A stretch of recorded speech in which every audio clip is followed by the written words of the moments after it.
Da noite. Agora a gente vai entender sobre a parentalidade positiva com a Thelma Abrão, que é educadora parental e coach de pais. Gostei disso. Tudo bom? Boa tarde. Tudo bem, tudo Prazer ótimo. te receber aqui, viu? Prazer é todo meu, obrigada. Eu acho que é muito importante, Thelma, gente, para que as pessoas em casa possam até entender, explicar um pouco o contexto no qual você trabalha. Eu estava conversando com ela fora do ar, também estudei a história dela. Você vem de uma história já de sucesso com essa área de atuação nos Estados Unidos, né? Isso, eu atuo nos Estados Unidos, foi lá que eu aprendi sobre disciplina positiva. Foi a primeira vez que eu tive contato, foi lá, né? E você quer saber sobre o que é a disciplina positiva? Explica pra isso. Então, a disciplina positiva é uma forma de educar onde a gente não usa punição, nem castigo, nem ameaças, né? Essa forma antiga que a gente já conhece. É a gente aprender a usar o caminho do meio, né? O ser firme e gentil ao mesmo tempo. E também não ser permissivo, né? Porque tem muita gente que acha que a disciplina positiva é você deixar a criança fazer tudo que ela quer. E não é verdade isso. A permissividade, ela é tão nociva quanto a punição e o castigo, né? Encontrar o equilíbrio para isso, né? O equilíbrio é o maior desafio de todos os pais, né? E aí, você fala uma coisa que eu acho que é o X da questão. Conforme as crianças, aliás, desde que elas nascem, além do que os pais querem fazer, além do que a mãe e o pai querem fazer, tem todo um discurso da sociedade junto com isso. Eu lembro que uma vez, o meu filho ainda mamava no peito, porque ele tinha 3 meses, e a gente teve uma ocasião em que eu precisei deixar ele com alguém e ele chorava muito, muito, muito, e ele só parou quando eu fui pegar ele. Eu estava num casamento, eu precisei descer do altar, eu era madrinha, e pegar, porque ele não ia parar de chorar. E eu comecei a ouvir de algumas pessoas o seguinte: você tem que fazer alguma coisa, esse menino está muito apegado em você. Gente, eu sou a mãe dele, eu estou de licença maternidade. Ele ia ser apegado em quem? Ele ia ser apegado na vizinha?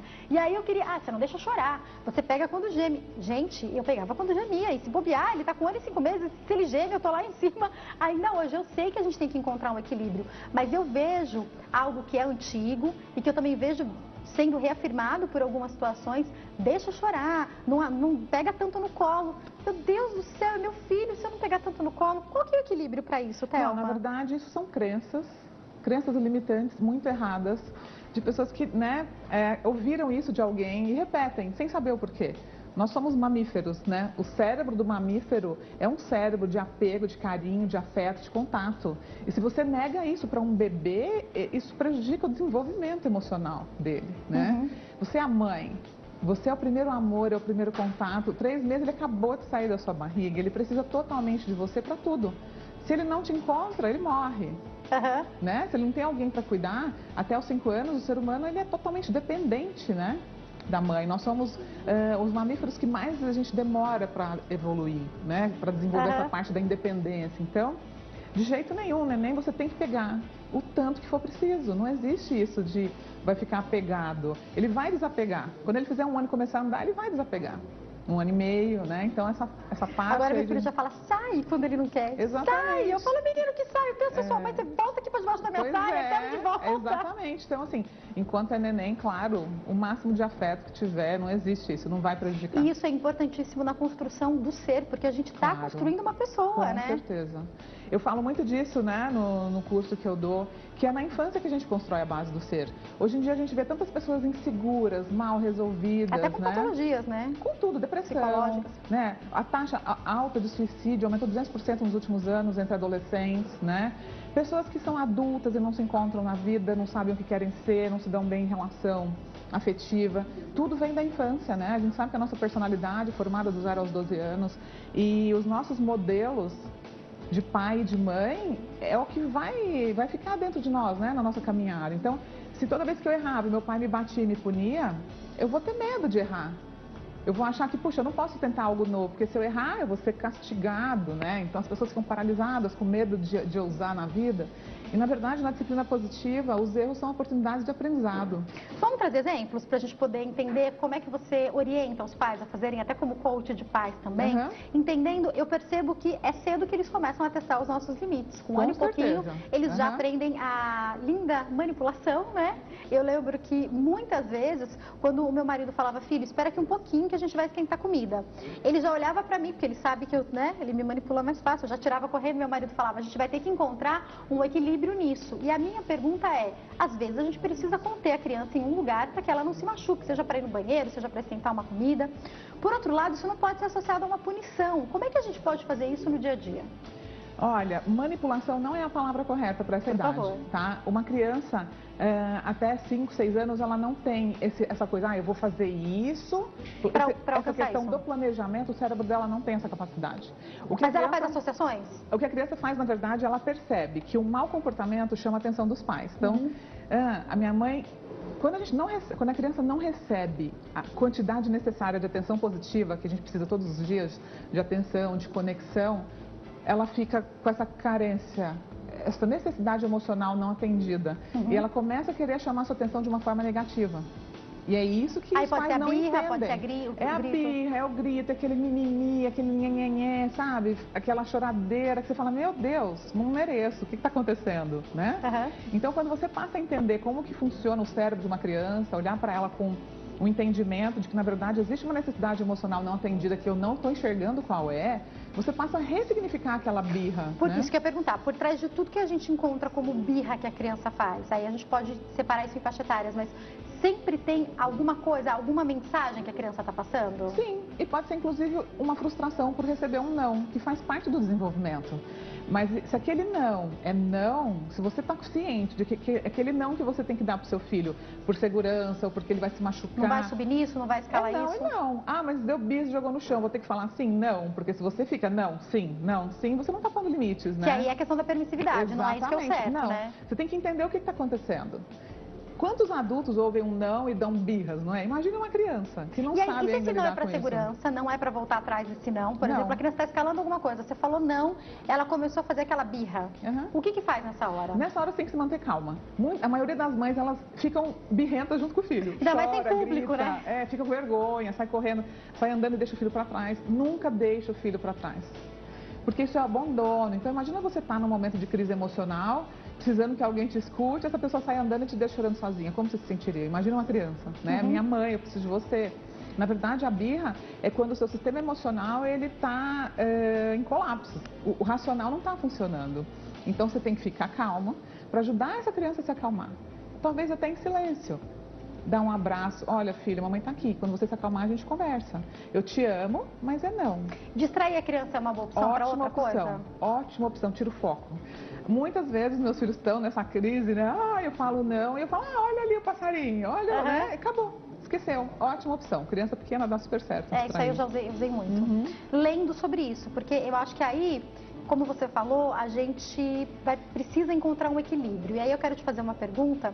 Você vem dos Estados Unidos, a gente tem uma cultura que aqui já é crescente, das mães estarem também no mercado de trabalho. Sim. E as crianças ficarem muito tempo com outra pessoa. Às vezes é na escolinha, às vezes é com uma babá, às vezes é com os avós. E por ficarem pouco tempo, e aí eu estou falando de quantidade de horas especificamente com os pais e também com a mãe acaba pensando, eu fico tão pouco com ele, quando eu fico eu não vou falar que não. E aí a gente vai para um outro extremo que você falou, a permissividade também é um problema, né? É péssimo, porque você vai criar um ser humano, ele não sabe o que ele pode fazer ou não, ele fica perdido, ele cresce aquele adolescente que ele não sabe o que ele tem que fazer, os outros vão dizer para ele, você acha que eu faço isso? Você acha que eu faço aquilo? Porque como ele sempre... ele nunca teve limite para o que ele pode ou não fazer, fica aquela pessoa insegura, com medo da vida, uma pessoa fraca, que está sempre esperando a opinião do outro, que o outro está achando que eu posso fazer ou não. É diferente de uma mãe que se posiciona e fala, não, filho, é não. E lida com aquela frustração. A frustração faz parte do desenvolvimento humano, né? Eu lidar com a frustração está desenvolvendo o meu senso de resiliência, o quanto eu sou forte para superar os obstáculos da vida. E aí, Thelma, muitos especialistas com os quais eu tenho falado a respeito do número crescente de suicídio ou de tentativas de suicídio entre os adolescentes, usa essa palavra mesmo e fala, os adolescentes hoje não estão sabendo lidar com a frustração, justamente porque os pais fizeram tudo por eles. E isso também está errado, acontece? né? Os pais se sentem culpados pela ausência, né? Então eles substituem presença por presentes. Né? Eu não te dou meu tempo, mas eu te dou um brinquedo novo. Eu não te dou meu tempo, mas eu te dou um celular novo, eu te dou um iPad novo. E a criança vai se enchendo de coisas.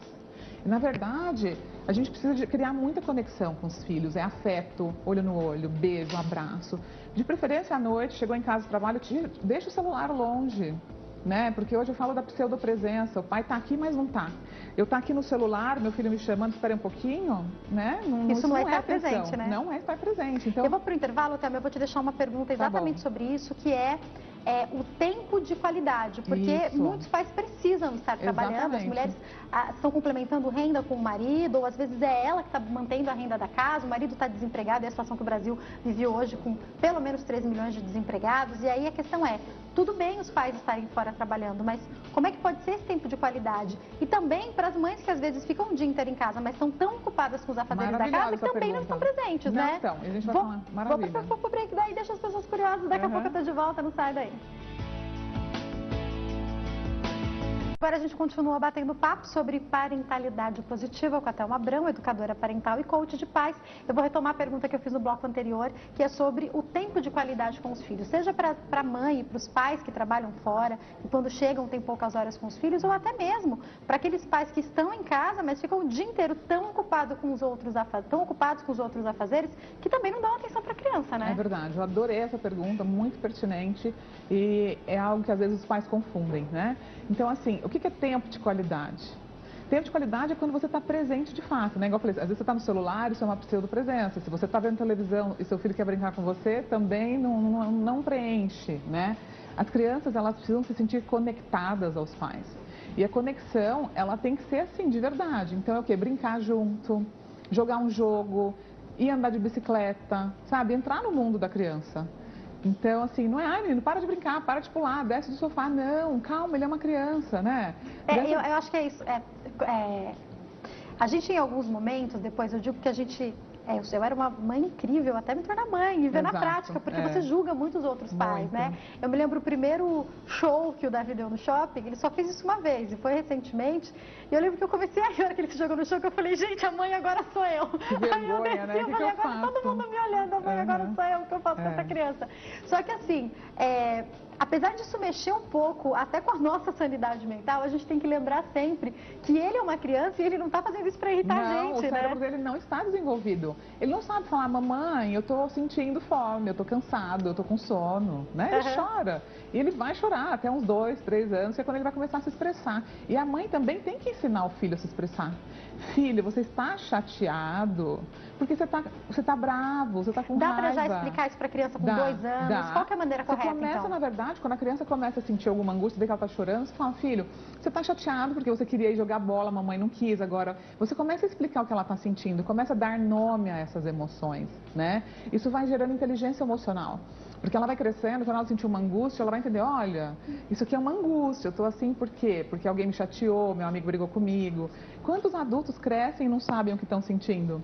Sente aquela agonia, eu vou comer, né? Come, para tampar aquele buraco emocional que muitas vezes ele nem sabe de onde vem. Então, se a gente tem a oportunidade de ensinar isso desde a infância, é um grande favor que a gente faz, né, para essa próxima geração. Se você quer ligar e fazer sua pergunta, 0 operadora 11 3337 5886, as nossas linhas estão liberadas, ou você pode entrar em contato através das nossas redes sociais também, no meu Insta e no meu Facebook, deixando sua pergunta inbox. Thelma, respondendo sobre, por favor. Posso falar, né? Respondendo sobre, você falou as mães que estão em casa, e muitas vezes a mãe fala, eu estou o dia inteiro com meu filho e ele está aí, né, não dando birra, não se comporta. A presença física não substitui a presença emocional. Está lá, mas não está dando atenção, então? Quantas pessoas falam, eu estou sentindo uma solidão no meio de uma multidão? Às vezes você está cheio de gente em volta, mas se não houver conexão emocional, não preenche. Então é importante sim, e se tiver vários filhos, ter um tempo de qualidade sozinho com cada filho. É isso que eu ia te perguntar, é importante ter um tempo para cada um, né? Sim, porque a mãe é a mãe, né? Os filhos ficam brigando pela atenção da mãe. Então, sei lá, tem uma que adora ir no mercado. Filha, então vamos comigo hoje no mercado, né? Amanhã eu vou descer um pouquinho e vou, sei lá, jogar bola com meu filho, só eu e ele. E ensinar os outros filhos a respeitarem o tempo do irmão, né? Eles gostam muito de invadir o tempo do irmão. Então, calma, agora é o tempo desse filho. Geralmente aquele que é mais expansivo acaba ganhando mais tempo nessa relação, porque ele é mais expansivo, mas os próprios pais têm que dar esses limites, né? Claro. E todos precisam da mãe, precisam de atenção de qualidade. E quando você preenche essa necessidade emocional por atenção, por afeto, o mau comportamento ele tende a assumir, né? Porque ele não vai precisar ficar chamando atenção negativa. A mãe está indo proativamente e enchendo esse copo de amor antes que o mau comportamento surja, né? Chegou uma pergunta pra gente da Dália, de São Paulo, que tem uma sobrinha de 8 anos que chora muito. E grita muito por qualquer motivo, segundo a Dália. Ela quer saber o que pode fazer para ajudar os pais. Primeira pergunta que eu queria te fazer é também qual que é a importância da relação dessas outras pessoas da família no que diz respeito à educação dos pais, porque às vezes tem um tio, às vezes tem um avô e essa criança fica muito tempo com essa pessoa. De alguma maneira, essa pessoa vai ter que ajudar a seguir a educação que os pais estão querendo, não é isso? Com certeza. Esse negócio assim, minha mãe não deixa, mas a minha avó deixa, é problemático, uma coisa né? É se essa criança vai só de vez em quando, mas se essa criança fica com a avó de segunda a sexta, se a avó está ajudando a criar, não vai poder mimar nesse dia, Tem que existir um consenso, né? O Rudolf Dreikurs, que é um dos psiquiatras que escreveram a base da disciplina positiva, ele fala que as crianças precisam de treinamento, mas os pais também precisam ser treinados para aprender novas formas de reagir às provocações das crianças. Então não adianta você como mãe aprender tudo, fazer tudo certo e o seu filho ficar aos cuidados da avó. A avó também vai ter que ser treinada. Da mesma maneira, todo mundo tem que ficar alinhado. E qual a dica para essa tia? Então, essa criança, ela não deve se sentir ouvida, entendeu? Talvez a forma que ela se expressa emocionalmente, ela não se sente acolhida. Necessita conversar, olhar no olho, conexão, tempo de qualidade. Tem que ver o que está por trás, né? O que é? Tem um irmão, de repente, que ela acha que esse irmão tem mais atenção do que ela? É na escola que, de repente, ela não está indo bem? Existe alguma dor emocional que ela não sabe comunicar. Queria falar uma coisa. Assim como a nossa telespectadora, eu muitas vezes uso essa palavra. A gente olha e fala, gente, mas por que essa criança está fazendo isso por nada? Mas nunca é por nada, não é isso? Não, nunca A gente pode não estar vendo o que está acontecendo, né? É porque assim, a gente tem essa crença limitante, né? Com 8 anos já dá para conversar com ela? Já, lógico, muito, muito. Com 5 anos a criança já consegue raciocinar, colocar, né, em forma muito lógica os sentimentos. Então, não é assim, ai, meu filho é um chato, ele se comporta mal, eu não aguento. Não, calma. Como é que está a relação dos pais? Como é que está a relação do casal? Né? É uma família feliz? As pessoas se conectam, elas sentam para jantar, elas sentam para almoçar, tem tempo de qualidade juntas. Então, existe um contexto enorme, não é assim, né?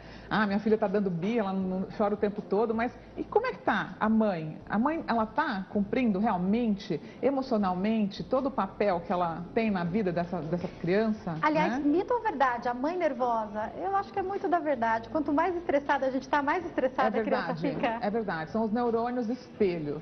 Né? A ciência já comprovou e você já viu quando você chega perto de uma pessoa calma, que na hora você... Até fala mais devagar. Nossa, ou a mesma coisa, você chega perto de uma pessoa que está muito agitada, você fala, ai, tô agitada. Então sim, por isso que na hora que a criança está dando birra, é muito importante a mãe conseguir se manter calma, porque a criança espelha isso. Se toda vez que você fica brava, você começa a gritar, é o que teu filho vai fazer. Meu filho grita por tudo. Tá, mas e você? O que você faz quando você está brava? Você grita também? Então, assim, as crianças, elas vão seguir o nosso modelo e não o que a gente fala. O que a gente faz, né? É o que você faz. Então, presta atenção no que você está fazendo, o que você está espelhando para o seu filho. Né? E outra coisa que eu já ouvi muitas mães falarem, isso em várias gerações, é assim, a criança está tranquila, então a mãe saiu, deixou a criança com os avós, ou com os tios, ou com alguém, porque foi fazer um compromisso. Voltou, a criança estava calma. A hora que a mãe chega, diz que essa criança põe a casa para baixo. É normal isso acontecer? Normal. Por que isso pode estar acontecendo? Isso acontece porque é o seguinte, a criança quando ela está num ambiente social longe da mãe, ela sabe que ali não é um ambiente seguro, ela tem que se controlar. Então o que ela faz? Já viu quando você vai buscar o filho na escola? A professora fala exatamente isso. Nossa, ele estava ótimo, né? Porque ele fica se controlando. Ele fica segurando aquela emoção. Ele já tem noção de normas sociais, né? Eu não posso chorar aqui porque a professora não vai me acolher. Então ele segura aquilo o dia inteiro, aquilo vai virando tipo uma panela de pressão. Quando ele vê a mãe, ele sabe que ali ele pode ser ele mesmo, ele pode chorar da birra e a mãe vai acolher, a mãe está ali. Então é completamente normal e é importante a gente entender que isso faz parte da infância, a gente tem que acolher. E aí eu acho que uma coisa interessante, né, é esse momento da chegada. Eu quero falar isso, Thelma, para as mães que trabalham fora também, que eu percebo. Eu tenho uma grande rede de apoio, a minha mãe e a minha avó me ajudam demais, em algumas ocasiões a minha sogra também. E eu acho que essa rede de apoio deixa também a mãe mais segura. Já aconteceu algumas vezes de eu chegar e eu sei que quando eu chego, muitas vezes o Davi aí ele vai querer me mostrar tudo que ele aprendeu a fazer, girar, cantar, dançar, tudo. Então às vezes eu chego e quando ele está muito tranquilo, a minha mãe fala, já sente, toma o seu gole de café, respira, porque não adianta eu querer estar com ele na minha volta e fazer outras coisas. Então, se eu tenho outras coisas para fazer que são rápidas, é melhor que eu as faça rapidamente, um e-mail para responder, para poder estar inteira com ele. Sim. Porque pegar a criança, tentar responder um e-mail e tentar tomar um café, não é funcional. Então, às vezes, chegou, vai demorar mais 20, 30 minutos para pegar a criança, mas pelo menos para você poder ficar inteiro com ela depois, né? O que eu falo, assim, à noite, Eu sei que é difícil, gente. Hoje todo mundo faz tudo pelo celular, né? Paga conta, é e-mail, é WhatsApp, é Instagram. Então, é importante você largar o celular, sabe? Que seja 2 horas do meu dia, então. Tá, das 6 às 8 eu vou ficar com meu filho. E vai dar banho, põe roupa, põe pra dormir. Nossa, isso não tem preço, porque tá criando vínculo afetivo e memórias. Essas memórias vão pro resto da vida. E a tentativa, e eu digo que hoje é um desafio, mas a gente tem que conseguir fazer enquanto pais, na minha opinião, de fato estar inteiro com a criança, porque é uma ilusão achar que você está com a criança e está com o celular, né? Total. Você não está com a existe, criança você de não verdade, tá, né? E a criança sente isso. Você já viu falar que muitas crianças dão problema na hora de dormir, não quer ir dormir? Porque a mãe, inconscientemente, ela quer que a criança durma logo, quero me livrar logo. E ele sente isso. A minha mãe quer se livrar de mim e a criança não dorme, porque ela fica carente, ela sente a rejeição. Então, gente, colocar para dormir é um ato de amor, sabe? De dedicação, de presença, de conexão. E a criança vai dormir a noite inteira feliz. E a calmaria, né? Quantas vezes o meu filho... Às vezes a gente tá... Esses dias, recentemente, eu estava num sofá, o meu marido estava no outro sentado, e o Davi brincando, e a gente interagindo com ele sentado, ele andando. Aí ele veio vindo, sentou no meio assim da minha perna, encostou a cabeça, lá ele ficou, eu fiquei fazendo um cafuné, ele dormiu. Eu pensei, como isso flui natural quando está tudo em muita calmaria, inclusive, muita energia. Né? Nos dias de muita agitação não é tão fácil, né? Verdade. Porque é lógico, a gente vem às vezes de um dia agitado, né? Mas cabe a gente que é adulto conseguir se equilibrar. E sim, quando as crianças estão muito agitadas, a mãe tende a ficar falando muito também, né? Ai, menino, vai escovar os dentes, vai tomar banho, tira a roupa, vai deitar. Né? Não, calma. Fica calma, né? Agora, Thelma, tem uma pergunta para você que é sobre as negociações. Até que ponto elas são válidas? Eu vou te dar um exemplo, né? Olha, faz a lição de casa, que depois a gente vai jogar bola. Se não fizer a lição de casa, a gente não vai jogar bola. Eu não cheguei nessa fase ainda, mas já quero dicas. Existe uma diferença entre você falar, assim que você terminar a lição de casa, nós vamos jogar bola. E ou você falar assim, se você não fizer a lição de casa, você não vai jogar bola. Você sente a diferença? Um é uma ameaça. Eu estou ameaçando. Se você não fizer a lição de casa, você não joga bola. Eu não tô educando meu filho, eu não estou ensinando nada de positivo fazendo isso. Porque a lição de casa é uma obrigação. Que ele vai ter as obrigações ao longo da vida, né? Quando eu falo, assim que você fizer a sua lição de casa, você pode brincar. Eu não estou condicionando. Ele vai fazer as duas coisas. São coisas diferentes. Mas ele escolhe. E é importante você dar escolha e deixar a criança arcar com as consequências da escolha. Responsabilidade da escolha. Então eu não vou fazer lição de casa. Tudo bem, mas você também não vai, então, jogar bola, né? Porque primeiro a lição de casa, primeiro a sua obrigação e depois jogar bola. E não, assim, uma coisa pesada. Então, assim, vamos supor, uma criança, às vezes, vai jogar futebol. E aí ela tem que lembrar de pegar a chuteira. Uma criança maior, sei lá, 12, 13 anos. E vai pra escola e esquece a chuteira. E toda vez a mãe fala, pega a sua chuteira, guarda a chuteira na mochila, por exemplo. E a criança, ela sabe que se ela não lembrar, a mãe vai falar. O que é o certo pela disciplina positiva? É eu ensinar responsabilidade para o meu filho. Filho, às quintas-feiras você tem o jogo de futebol. Lembre-se de pegar a sua chuteira. E acabou. Cheguei lá na quadra, a mãe esqueci a chuteira. O que aconteceu? Não jogou. Ele sentiu as consequências da escolha dele. E é isso que faz a criança desenvolver a responsabilidade. Então a mãe não tem que ficar repetindo 1000 vezes a mesma coisa. Vai comer, vai comer, Era isso que eu te perguntar da comida. Muitas mães cedem ao fast food ou ao doce, a alimentação que não é saudável. Não pode. Não pode ceder. Não pode. Se tiver fome, ele vai comer a comida, por exemplo, né? Eu acho assim, a comida tem que ter um equilíbrio, lógico, até pela saúde. Mas, por exemplo, eu não elimino o doce da vida dos meus filhos. Eu permito sábado e domingo. Chocolate, porcaria, qualquer coisa. Sábado e domingo eu permito. Então eles sabem. Se no meio da semana começar, eu queria um pirulito. Que dia que é hoje? Hoje não é dia. É sábado, domingo só, então. E isso, eles já sabem. Mas então, são regras bem estabelecidas, né? É um combinado. Quando você faz um combinado, é muito mais fácil. E olha, vou te dar outra dica sobre o combinado. Você tem que combinar. Vamos supor, filho, a gente está indo no shopping, que é um problema, geralmente, o shopping. Hoje a gente não vai comprar nada. Nós não vamos comprar nada. A gente vai só tomar sorvete e vai voltar. Só passear. E quando a mamãe falar, vamos embora, é para vir embora. E aí você tem que fazer ele repetir. O que foi que a mamãe falou agora? E faz ele repetir, porque quando ele repete, ele está realmente... Entendendo. Isso, ele está consciente do que ele está falando. Quando chegar lá, você só vai lembrar, agora, o que a gente combinou. Eu tenho que encerrar, até eu te convido para voltar mais vezes. Quando estiver aqui no Brasil, avisa a gente. Eu vou deixar o site. Eu gostaria que você deixasse o site e dissesse também sobre o workshop, né? Sim, amanhã eu vou dar um workshop, né, sobre o meu curso, que eu estou nos Estados Unidos, Processo de Parentalidade Positivo, em São Paulo, das 9 às 18. Quem tiver interesse, entra no meu Instagram, me procura lá por Thelma Abraão. Meu Instagram é Positive Parenting Education, o Facebook também. E o link para inscrição está lá no meu Instagram. E é isso, gente. Foi um prazer estar aqui. Obrigada, Thelma. Jaqueline. Volte mais vezes, viu? Uma ótima Obrigada. tarde. Eu vou para o intervalo, daqui a pouquinho eu estou de volta, que tem muita coisa boa aqui.